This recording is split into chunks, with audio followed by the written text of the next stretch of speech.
We'll now recognize the gentleman from Georgia, Mr. Carter, for 5 minutes. Thank you, Mr. Chairman, and thank you, Ms. Sedana, for being here. Ms. Sedana, last year, it's my understanding that you released 19,723 illegal aliens with criminal records. 19,723. That's the number I've been given. 19,723. That number is correct by, remember, court order or some discretion. And these are illegal aliens with criminal records such as kidnapping, sexual assault, DUI, and homicide. That's correct. You say that somewhat matter-of-factly as if it's okay.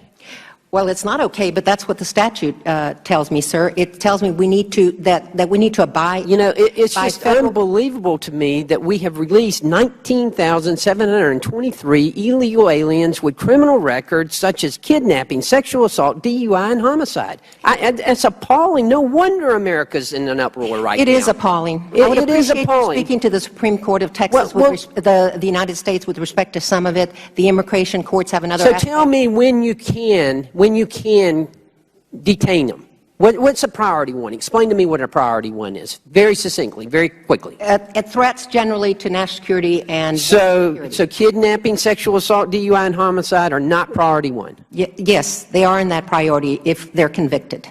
If they're convicted? Yes. Now, you got me confused here. We established the fact that you've released 19,723 illegal aliens with criminal records, including those with kidnapping, sexual assault, DUI, and homicide, and you're telling me you shouldn't have released them? No, I'm telling you, you just asked about priority one. There's another priority they might be included in. And let me just remind you, there's another priority, so there's more than just priority one? Priorities. There are two priorities. And the second priority includes kidnapping, sexual assault, DUI, and homicide. Well, the first could. Also, the first could, because it is persons convicted of crimes. We don't, in the United States, we don't assume somebody is going to be convicted until they've actually been tried. I'm just saying a simple matter of fact. I think that's fairly obvious. So you just go ahead and release them? And I should remind you that you all determined. So please answer my questions. So you'd go ahead and release them?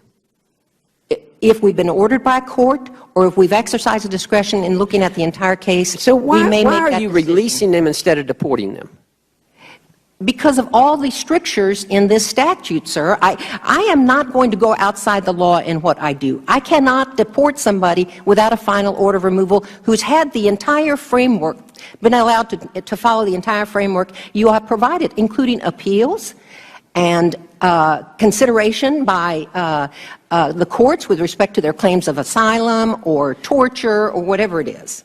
So you're just releasing them right here in America, not deporting them at all. They're staying here, and then we've had numerous examples of where they've gone and committed these crimes again? Don't you find that to be somewhat appalling? That's horrible. I wish we were. I wish there were no crime committed by anyone. Well, let me ask you something else. Let me ask you, and since fiscal year 2012, the annual budget has increased more than $680 million.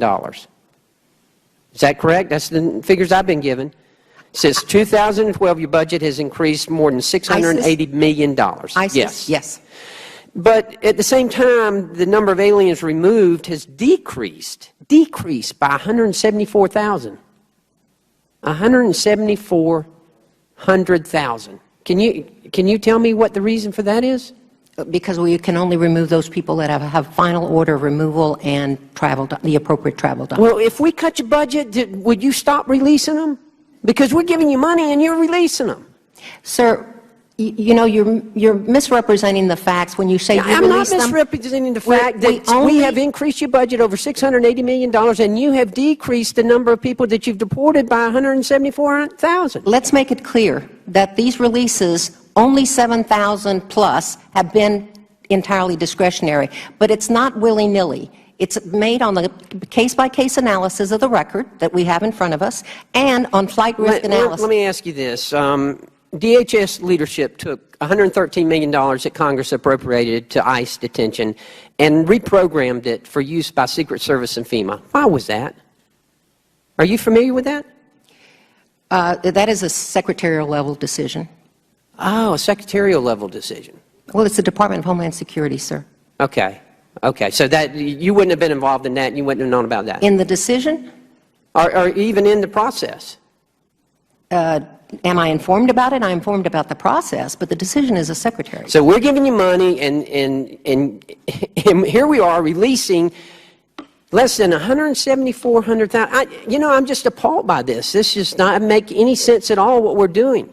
No wonder America's upset, but they should be upset. The gentleman. Mr. Chairman, I apologize, but and I appreciate this, but Ms. Noya, we got to do something. This is ridiculous, ludicrous. Gentleman's time. I yield, Mr.